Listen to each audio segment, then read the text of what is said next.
লাউ দিয়ে কেন মুরগির মাংস রান্না করলাম, এমনি কেন মুরগির মাংস ভুনা করি নাই, এইটা নিয়ে তো জামাই খুব রাগারাগি করলো। খাইতে একটু মজা হয় নাই, বিভিন্ন রকম অভিযোগ ছিল তার। কিন্তু বিশ্বাস করেন, ব্রয়লার মুরগি এমনি খাইতে একটু মজা লাগে না, শুধু ভাজা ভাজা ছাড়া। তাছাড়া এমনি আলু পটল অথবা লাউ দিয়ে মুরগির মাংস রান্না করলে কিন্তু সেই রকমের মজা লাগে। তো এখানে আমি আগে কত সুন্দরভাবে কেটে নিচ্ছিলাম, তার সাথে আমাকে সাহায্য করতেছিল আমার ছোট মেয়েটা। একটা একটা করে লাউ সুন্দর করে বাটিতে তুলে, তারপর দেখুন কত সুন্দর আমার লাউ কোটা হয়ে গেল। গরুর মাংস হোক বা মুরগির মাংস, আমি সবসময় গোটা রসুন দেই। গোটা রসুনটা মাংসের মধ্যে খুবই রকমের একটা মজা লাগে, আর খাইতে তো বেশ মজা লাগে। টিপা দেওয়ার সাথে সাথে রসুনের সবগুলা কোয়া মোমের মতো গুলে যায়, আর এটা চুষে খাইতেও বেশ মজা লাগে।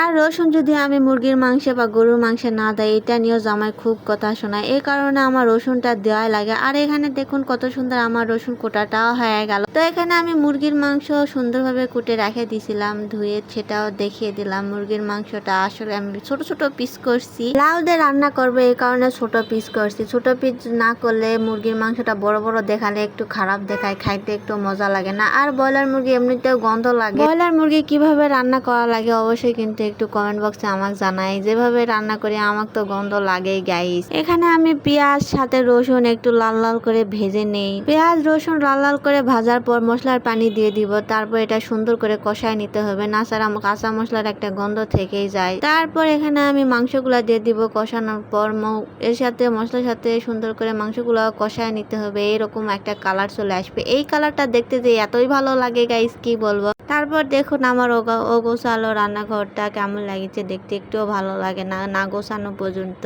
যাই হোক, যতক্ষণ রান্না চলতে থাকবে রান্নাঘরে এরকম অপরিষ্কারই থাকবে। রান্না করার পরে আমি সুন্দর করে পরিষ্কার করে রেখে দিই, যাতে কোনো ময়লা বা ইঁদুর বাদর না আসতে পারে। মাংস কষানোর পর ভালো মতো সিদ্ধ হওয়ার পর এখানে আমি লাউটা দিয়ে দিব। লাউ আর মাংস আরো সুন্দরভাবে রান্না করার পর অবশেষে এইরকম একটা লুক আসছে। এখানে কিন্তু আমি একটুও পানি ব্যবহার করি নাই। লাউয়ের থেকে এমনিতে অনেক অনেক পানি বের হয়, আর এইভাবে যদি পানি দেয় তাহলে মাংস আর মাংস থাকবে না, পুরো একটা ঘাটি হয়ে যাবে। তো দেখুন আমার রান্নাটা কেমন চলেছে। আর এখানে দেখুন রসুনটা কিন্তু আস্তই রয়ে গেছে, এই রসুনটা খাইতে কিন্তু বেশ মজা লাগে। আমার ফুল ভিডিও কেমন লাগলো অবশ্যই কিন্তু লাইক কমেন্ট এবং অবশ্যই ফলো দিয়ে পাশে থাকবেন।